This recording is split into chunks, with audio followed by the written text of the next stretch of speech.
Practice करो भाई, practice practice practice, time waste मत करो, क्योंकि जब आप टाइम वेस्ट कर रहे होते हो तब हो सकता है मेरे जैसे या फिर कोई और उस समय भी अपनी स्किल इंप्रूव कर रहे हो. So hello family. So this is what a trader must do when he is having free time or when there is weekends, and this is backtesting his strategy, his rules and everything.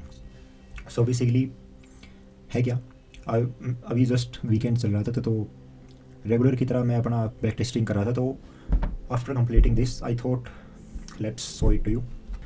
So basically भाई ये weekends पर मैं back test करता हूँ कि इस weekend पर Monday to Friday किसी एक पेयर को पकड़ता हूँ और उस बेसिकली वो पेयर जिस पेयर में मैं ट्रेड करता हूँ. आप लोगों की कुछ स्पेशल पेयर होगी, ठीक है. और एज ए ट्रेडर आपको 10-15 पेयर पे नहीं, कुछ 2 या 3 पेयर पे स्टिक रहना चाहिए. ठीक है. So moving further, there are many ways to back test but this is one of them. So first of all you must know what you are looking for. इस बैक टेस्ट में भाई आपको start करने से पहले आपको exactly clear पता होना चाहिए कि आप क्या देख रहे हैं मार्केट में. ठीक है. ये नहीं कि आप बैक टेस्ट करने के लिए बेटर आपको अपना प्लान ही क्लियर नहीं, आप प्लान में देख रहे हैं ये वो. ठीक है. इसको करने के लिए सिंपली आपको जो प्लान है वो आपके दिमाग में फिक्स होना चाहिए, बार बार कॉपी पे नज़र डालने की ज़रूरत ना पड़े. एंड ये बैक टेस्ट कंप्लीट करने के बाद आपके पास एक रिज़ल्ट आ जाता है. उस रिज़ल्ट में क्या रहेगा कि आपकी जो स्ट्रेटजी है या फिर मल्टीपल्स ऑफ स्ट्रेटजी, आप एक चीज़ तो कोई फॉलो नहीं करता होगा आई होप, क्योंकि स्ट्रेटजी भाई पर्सन टू पर्सन चेंज होती है और हर इंसान के पास 2 या 3 स्ट्रेटजी ओबियसली होनी चाहिए. ये नहीं कि एक को पकड़ के बैठ गए, क्योंकि यार मार्केट में एक स्ट्रेटजी काम नहीं करेगी भाई. ठीक है. तो over the period of time when you complete your back test, एक पेयर का आपके पास पूरा एक चीट शीट आ जाएगी कि उसमें सबसे पहले कोई भी स्ट्रेटजी किस टाइम ज़्यादा शो करती है, कौन सा सेटअप सबसे ज़्यादा बार उस ट्रेड में आता है. जस्ट लाइक कोई जैसे कि एक ट्रेड है इसमें ब्रेकआउट ज़्यादा होते हैं, रिटेस्ट ज़्यादा होते हैं या कुछ. ठीक है.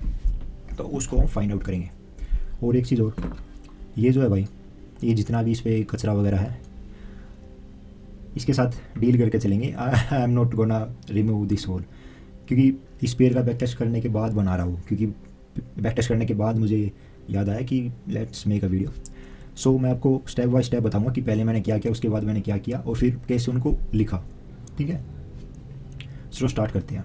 और एक चीज़ और, मैं इन सबको मिटा इसलिए नहीं रहा हूँ क्योंकि ये दोबारा से फिर एक चीज़ बार बार ड्रॉ करके फिर आपको समझाने में काफ़ी ज़्यादा टाइम लग जाएगा और वीडियो काफ़ी लंबी बन जाएगी. सबसे पहले मैंने मार्क किया सेशंस, कौन सा सेशंस है.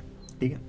अब सेशंस के लिए आप यूज़ कर सकते हो ये किल जोन्स और एफएक्स सेशंस. अब भाई ये 2 इंडिकेटर्स है सेशंस बताने के लिए कि कौन सा सेशन कब ओपन हो रहा है. डिपेंड करता है आप कौन सा यूज़ करते हो. मैं दोनों यूज़ करता हूँ क्योंकि ये अलग तरीके से बताता है मंडे टू फ्राइडे. ये इसमें भी इस वाले इंडिकेटर में बेनिफिट ये है कि ये हाई एंड लो भी बता देता है उस सेशन का. और दूसरा सेशन से दूसरा इंडिकेटर है ये किल जोन. ठीक है. Start and end of a session. अब इसमें मैंने इंडियन टाइम फ्रेम के हिसाब से, IST के हिसाब से वर्किंग हावर मार्क किया है कि एक दिन में वर्किंग हावर कब से कब तक स्टार्ट होता है. ठीक. मैंने मार्क किया सुबह के 5:30 बजे से लेके रात के 9:30 बजे तक. और ये जो मार्क है ये यहाँ से मैंने कॉपी किया था. ये रहा डाटा रेंज. इसको सिंपली क्लिक करो और जहाँ से आपको डाटा चाहिए वहाँ से लेके वहाँ तक क्लिक कर दो. ठीक है. सो मंडे से स्टार्ट किया, मंडे सुबह से रात तक, फिर बीच का ये सोने का समय, ट्यूसडे, थर्सडे, फ्राइडे. ठीक है. ऐसे करके ये तो होगी फर्स्ट चीज़. क्लियर. अब सेकंड स्टेप पे चलते हैं. Second step 5 minute open. 15 minute से भी कर सकते हो, लेकिन मैंने 5 मिनट से स्टार्ट किया इस पर. अब आपको चलना है बार टू बार. और एज मैंने पहले ही कहा था कि आपको कि आपके दिमाग में क्लियर होना चाहिए क्या कि आप क्या देख रहे हैं. ठीक है. और भाई मैं इनमें से किसी को भी डिलीट करके दोबारा से स्टार्ट नहीं करने वाला, क्योंकि काफ़ी टाइम लग जाएगा और फिर सब कुछ दोबारा से यार. और मैं ऑलरेडी आज के लिए ही कर चुका हूँ और मैं इसको लिख भी चुका हूँ अपने नोट्स में. इसका जो रिजल्ट आया, I use 50 MA most of the cases.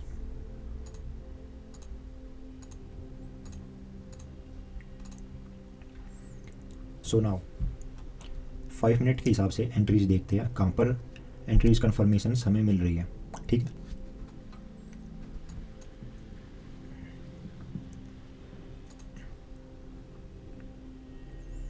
Before date मैं एक बार ये जो वर्टिकल लाइन है इनको क्लियर कर देता हूँ.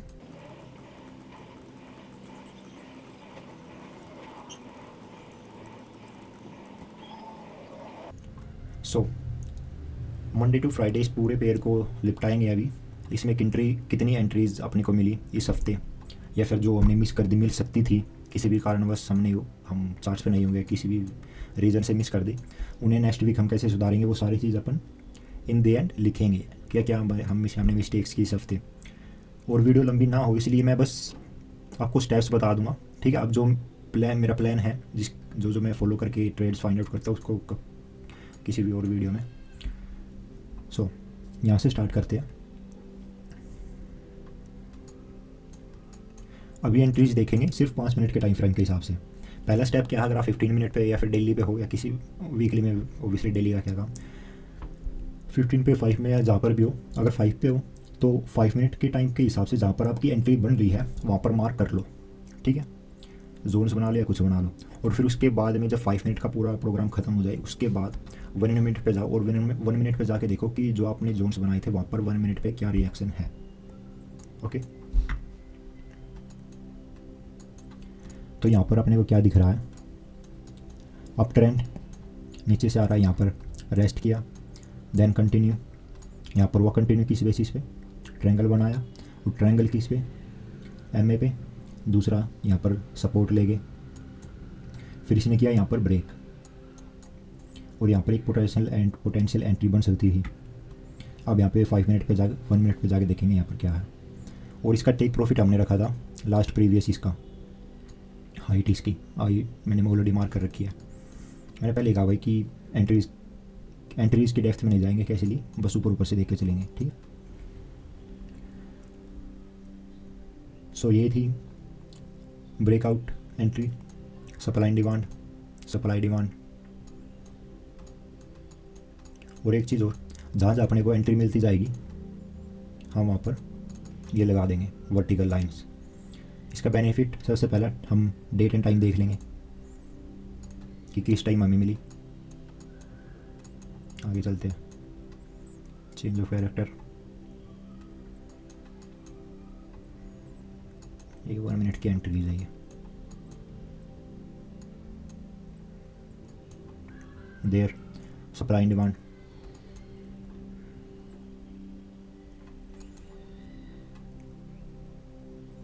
सो एंट्री यहाँ पे, ठीक है। अब इसका जो स्टॉप लॉस है, स्टॉप लॉस ऑब्वियसली जोन के बाहर हो सकता था, लेकिन इसका स्टॉप लॉस 1 मिनट के हिसाब से है, क्योंकि मैंने अभी थोड़ी देर पहले इसको कंप्लीट किया पूरे को। सो ही नो, इसका जो स्टॉप लॉस है वो 1 मिनट के हिसाब से है, तो इसलिए इसका स्टॉप लॉस आपको इतना छोटा दिख रहा है। अब आए इसके टेक प्रॉफिट, एंट्री हो गई, टेक प्रॉफिट हो गया। अब दूसरा एंट्री में एक चीज़ और, पिविट्स। मैं पिविट्स को भी यूज़ करता हूँ। पिविट्स में एक छोटी चीज़, यहाँ पर आपका ट्रेडिंग से मिलेगा, इसको फिबोनाची कर लो, टिप, ठीक है। और इसका जो टेक प्रॉफिट था, टेक प्रॉफिट पिविट से नीचे, और पिविट की जब आप पिविट का यूज़ करो तो उसमें एक तो फिबोनाची कर लो। ओबियसली आप बैक टेस्ट करने के बाद ही करना, क्योंकि ये मेरी बैक टेस्टिंग वगैरह और काफ़ी महीनों सालों के बाद पिविट्स की ये टेक्निक है। और दूसरा इसमें एक चीज़ और, पिविट्स में जब आप प्रॉफिट टेकिंग की बारी हो तो काफ़ी सारे लोग क्या करते हैं, जहाँ पर पिविट है वहीं तक का टारगेट बनाते नहीं, उससे थोड़ा ऊपर या नीचे अपना टारगेट को रखो। अगर सेलिंग कर रहे हो तो इससे थोड़ा ऊपर, ठीक है। बस ये एक क्विक टिप थी, आगे चलते हैं।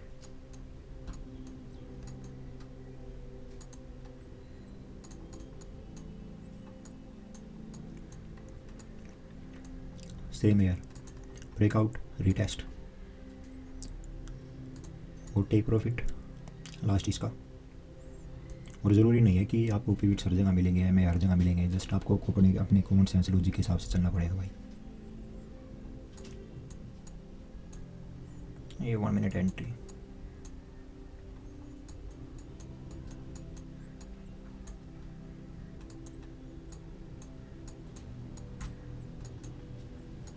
वो जितनी मैंने छोड़ दी भाई वो सारी 1 मिनट की एंट्रीज थी। So basically 5 minute complete. अब 1 मिनट पे चलते हैं, तो 1 मिनट को एनालाइज करते हैं अब। और देखो भाई एक चीज़, मुझे पता आप लोग बोलोगे कि यार ये सब तो ऑलरेडी हो चुका ना, तुमने ऑलरेडी सारे जोन्स वगैरह ये मार्क कर रखे हैं, स्टार्टिंग से देखा तो मज़ा आएगा। तो भाई मेरे देख समझे की बात को, जो तू सोच रहा बोल रहा कमेंट में लिख रहा है वो बिल्कुल ठीक है, और नेक्स्ट टाइम से मैं वही करूँगा, क्योंकि ओबियसली यार आज जो मैंने बैक टेस्टिंग करनी थी वो मैं ऑलरेडी कर चुका हूँ 3 पेयर्स की। ठीक है, अब उस तीनों में से किसी एक को मैं एनालाइज कर रहा हूँ, इसमें भी तो काफ़ी टाइम लग जाएगा। ठीक है, और इन सबको मिटा के शुरू से करना, समझ भाई एक चीज़ को बैक टेस्टिंग करने में लगता है बहुत टाइम, घंटे 2 घंटे 3 घंटे आराम से एक एक पेयर पे लग जाता है इतना टाइम, 2 4 घंटे एक पेयर पे। ठीक है, बैक टेस्टिंग भाई मशक्क़त का काम है थोड़ा। ठीक है, दिमाग लगता है, टाइम लगता है। और नेक्स्ट वीक या फिर उससे नेक्स्ट वीक जब मैं दोबारा करूँगा तो ओबियसली यार स्टार्टिंग से बिल्कुल ज़ीरो से, बिल्कुल ब्लैंक से, स्टार्टिंग से कर सारे जोन्स वगैरह बनाता हुआ चलूँगा, और ओबियसली वो वीडियो भी काफ़ी लंबी बनेगी, बट इट्स ओके। बट अभी के लिए भाई इसको एज अ प्रैक्टिस या फिर कुछ भी देख ले भाई, टेस्ट पेपर है, बस देख और समझ कि इसमें मैंने क्या क्या किया था अभी थोड़ी देर पहले वीडियो बनाने से पहले। ठीक है, सो यहाँ से शुरू हुआ था, ये जो फर्स्ट स्टेप था ये मैंने बता दी थी कि अपने वे मार्क कर लो जोन्स वगैरह, कौन सा सेशन है ये एशियन सेशन है ये। ठीक है, ये सारी चीज़ मार्क वगैरह करके अब 1 मिनट पे आ चुके हैं। और मेरी मोस्टली जो एंट्रीज होती है ना वो 1 मिनट के हिसाब से रहती है, क्योंकि मैं स्कैल्पिंग ज़्यादा करता हूँ। ठीक है, और बाकी जो 1 डे 1 आवर ये बात की चीज़। सो ज़्यादा डेप्थ में नहीं जाएंगे, ऊपर से देखेंगे कि क्या क्या अपने को मिला। एंट्री EET पे देखेंगे, entry exit take profit, simple. यहाँ पर क्या है, ब्रेक एंड रीटेस्ट स्ट्रेटेजी। ठीक है, अभी देखो आगे बढ़ने से पहले मैं आपको एक चीज़ दिखा देता हूँ। अब इसको ध्यान से देखो, ये बेसिकली क्या है, 23 to 27 जनवरी किसका, कैट JPY का। अब इसमें मैंने लिख रखा है सेशंस, टोक्यो, लंदन, न्यूयॉर्क। अब किस सेशन में कितनी ट्रेड मिली, लंदन में कितनी मिली, न्यूयॉर्क में कितनी मिली, ये सारी चीज़ हम अब लिखते हुए चलेंगे। ठीक है, फिर इसके बाद ओवरलैप, ये ओवरलैप वगैरह बाद की, इसको बाद में काउंट करेंगे। वो जो मैंने वर्टिकल लाइन खिंचवाई थी ना वो इसीलिए काम आएगी इनको काउंट करने के लिए। ठीक है, बैक चलते हैं। सो यहाँ पर क्या कौन सी स्ट्रेटजी है, simply retest, next supply and demand. अब देखो इसमें है क्या भाई, सप्लाई एंड डिमांड थोड़ी एक्सप्लेन कर देता हूँ। ब्रेक लिक्विडिटी गैप क्या होता है कि कोई भी प्राइस अब एकदम से 3 4 5 कैंडल दे देता है बिना गैप फिल की। और गैप फिल कैसे होता है भाई, देखो इसकी कैंडल और इस वक्त इसकी कैंडल के बीच में गैप है, इनकी जो विक्स है वो विक्स कनेक्टेड नहीं है, उसी को लिक्विडिटी गैप बोलते हैं। और इसको फिल करने के लिए मार्केट वापस आती है। ठीक है, ये टाइप से ऑर्डर फिल करने के लिए, क्योंकि तुम खुद सोच के देखो यार मार्केट एकदम से ऊपर जा रही है तो मुझे लगता है कि कुछ ऑर्डर्स कुछ लोग रह गए होंगे। ठीक है, सो यहाँ पर है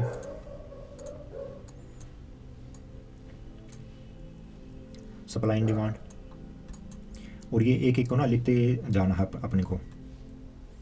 ये जो यहाँ पर मैंने दिखाया था ना, यहाँ पर सेटअप्स में retail supply and demand breakout, इसके सामने ये टोटल काउंट करते जाना कि रिटेस्ट के कितने पे कितनी ट्रेड्स बनी, सप्लाई एंड डिमांड की कितनी बनी, ब्रेकआउट की कितनी बनी।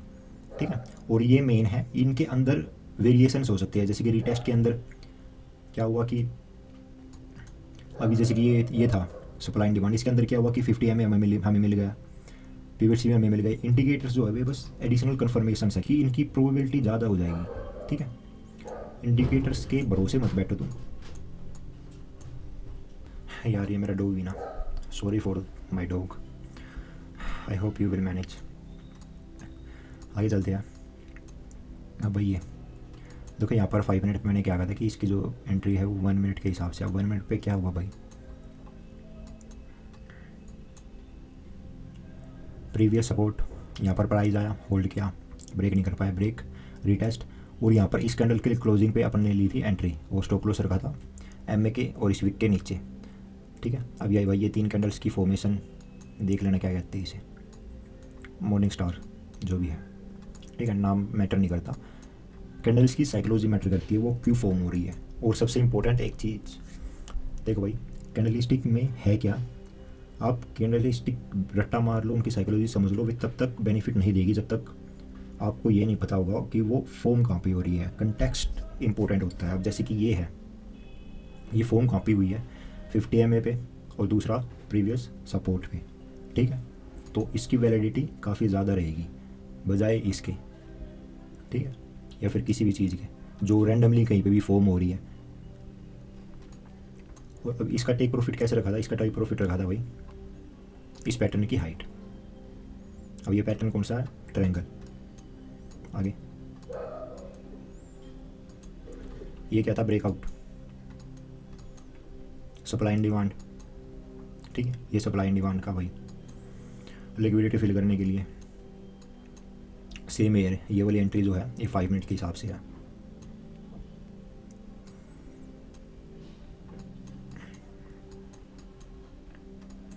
आई होप ये सोने का टाइम।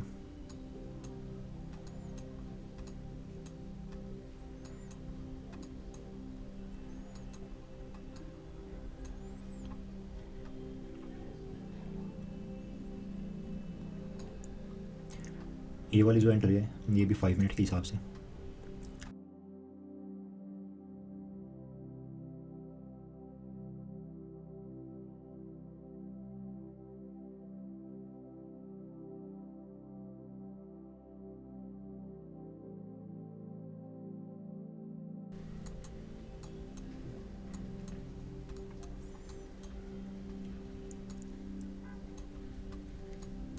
हाँ, यहाँ पर भी मैंने बोला था कि इसकी जो एंट्री है 5 मिनट के हिसाब से है। अब यहाँ पर क्या था भाई, पिविट था एक तो, और पिविट से थोड़ा ऊपर एंट्री, और दूसरा यहाँ पर जो गैप है वो ये है 1 2 3 4, ये 4 5 कैंडल एक साथ यहाँ पे बनी थी। डबल बॉटम बनाने के बाद ये डबल बॉटम की नेक, ठीक है, नेक बनाया, कंसोलिडेट एंड बूम। अब प्राइस को अगर वापस आकर रिटेस्ट करना होगा तो अभी ये थोड़ी है कि इस पूरे डबल बॉटम को ब्रेक करके नीचे जाएगा, नहीं। तो अपन ने यहाँ तक का स्टॉप लॉस मार्क किया था सेम, और इसकी जो एंट्री टेक प्रॉफिट था, इसका टेक प्रॉफिट पिविट के नीचे, और लास्ट इसका जो ये सपोर्ट है इसके नीचे। और दूसरा भाई 5 मिनट के हिसाब से ये जो जितने भी ये चीज़ है ये सारी है लिक्विडिटी। अब liquidity simple terms stop losses, जहाँ पर लोगों के स्टॉप लॉसेस हैं। अब मार्केट को यहाँ से ऊपर जाना होगा तो वो इन सभी स्टॉप लॉसेस को उड़ाता हुआ जाएगा, ठीक है। तो मेरा टेक प्रॉफिट था ये रेजिस्टेंस लेवल, दैट्स वाई 1:19 का ट्रेड।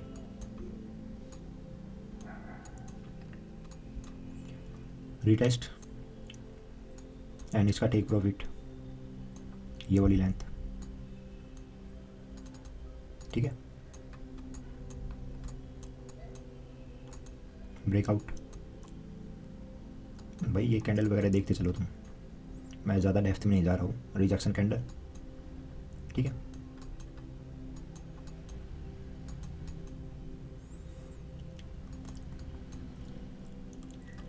यहाँ पर भी एक पोटेंशियल एंट्री बन सकती थी, लेकिन एंट्री यहाँ पर टेक्निकली है नहीं, क्योंकि बेसिकली यहाँ पर या तो रीटेस्ट होता इस लेवल का तब, और दूसरा टेक प्रॉफिट के लिए यार जगह कहाँ पर है, क्योंकि एक देखो चार्ट पैटर्न्स में एक चीज़ होती है कि किसी भी पैटर्न को फॉर्म होने में जितना टाइम लगे और जितना बड़ा वो हो तो वो ज़्यादा बेनिफिशियल है। अब इसकी टोटल लेंथ कितनी है, इतनी, ये तो 2 कैंडल्स ने ही बना दी। अब इसमें आप एंट्री भी करते तो यहाँ पर इस कैंडल की क्लोजिंग पे करते, जो कि टेक प्रॉफिट के हिसाब से कोई बड़ी एंट्री बचती नहीं। आगे चलते हैं। अब यहाँ पर देखो भाई,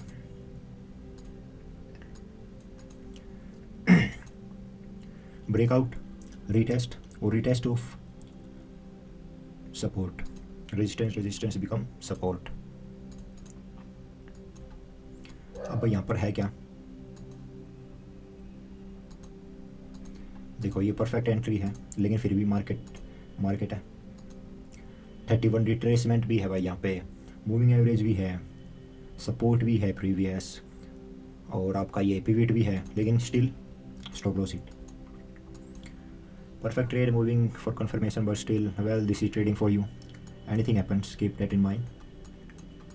Anything happen. This must be a news event.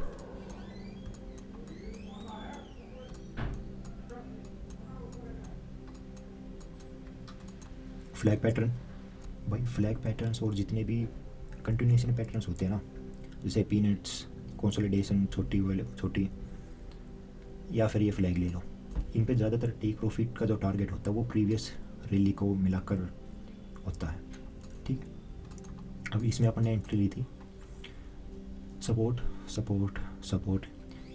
इसके नीचे नहीं जा पा रहा प्राइस, तो यहाँ पर मैंने लुकआउट किया एक अच्छी बुलिश कैंडल। यहाँ पर भी एंट्री हो सकती थी बट और थोड़ी अच्छी। This is perfect bullish engulfing candle, तो यहाँ पर इस कैंडल के क्लोजिंग पे यहाँ पर एंट्री, और इसका या फिर इस जोन के बाहर का स्टॉप लॉस यहाँ पर का, ये फॉर द सेफर साइड, और टेक प्रॉफिट के लिए पिविट भी है और इसकी ये भी है, लेकिन पिविट से थोड़ा नीचे। अब गया तो ये ओबियसली पूरा इसकी लेंथ तक था। So this one is breakout, same here, breakout, retest, और रिटेस्ट पे भाई पिविट भी है, एमए भी है, perfect trade, but still anything happen.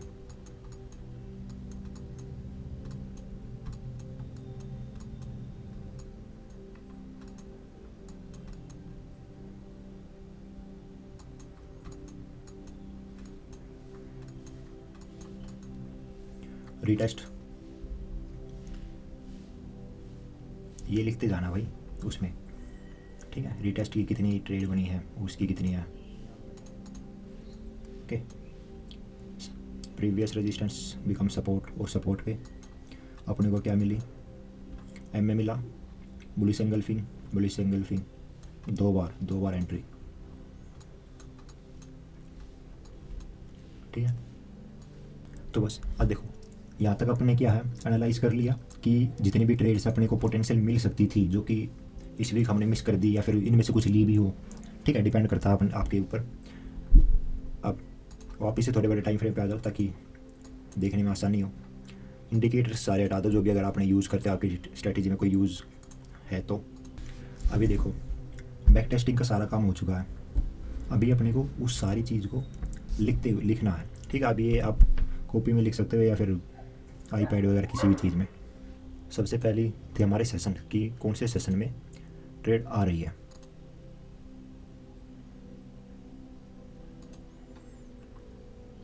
तो एक ट्रेड तो हो गई हमारी एशियन की, एक नहीं दो ट्रेड एशियन में, I mean Tokyo session, 1 2 3 London में, एक न्यूयॉर्क में। ये भाई अपने को लिखते हुए चलना है, ठीक है। इन सब की टोटल काउंट करके वहाँ पे लिख लो, ठीक है। फिर इसके बाद ओवरलैप। अब ओवरलैप का मतलब क्या होता है भाई, ओवरलैप में ट्रेड कितनी आई है, जैसे कि लंदन और न्यूयॉर्क, इसका ओवरलैप यहाँ पर हो रखा है। अब इसके बीच में जितनी ट्रेड बनती है, एक ट्रेड लंदन न्यूयॉर्क के बीच में, ठीक है, यहाँ पर भी लंदन न्यूयॉर्क। तो बेसिकली आपको ये करना है, ठीक है। तो इसके बाद हमें लिखने हैं सेटअप्स कि क्या क्या कौन कौन से सेटअप हमें मिले। Retest, breakout, supply and demand, supply and demand, ये उनके सामने लिखते हुए जाना जो भी आपकी सेटअप हमें मिलते जा रहे हैं। Supply and demand, retest, retest, continue, breakout, ये भी रिटेस्ट। अब भाई देखो भले ही पैटर्न फेल हो जाए, लेकिन आपका जो प्लान है उसको फॉलो तो करना था।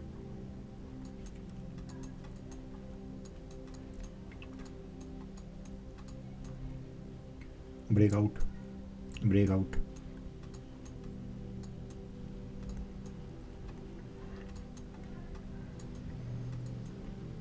रिटेस्ट, ठीक है। तो भाई टोक्यो के अंदर टोक्यो सेशन में हमें मिली कैट JPY में 5 ट्रेड, लंदन में 8 ट्रेड, न्यूयॉर्क में 3 ट्रेड। टोटल इस हफ्ते हमें ट्रेड मिली 16, जो कि हमारे प्लान को, हमारी स्ट्रैटेजी को फॉलो कर रही थी। और जो ओवरलैप की जो ट्रेड थी, जैसे टोक्यो लंदन, उस पर हमें 2 ट्रेड मिली। लंदन न्यूयॉर्क का जो ओवरलैप का सेशन था उसमें 3 ट्रेड मिली। अब सेटअप ज़्यादातर कौन से फॉलो हुए, retest, supply and demand, breakout. Retest की ट्रेड थी 4, सप्लाई एंड डिमांड को फॉलो कर रही थी 5 ट्रेड्स, एंड ब्रेकआउट को फॉलो कर रही थी 4 ट्रेड। अब इसमें ध्यान देने वाली बात ये कि retest and supply and demand एक साथ भी हो सकती है, तीनों भी एक साथ हो सकते हैं एक ट्रेड में। डिपेंड करता है कि ट्रेड में एक चीज़ दूसरी चीज़ को कंफर्म करती है, ठीक है।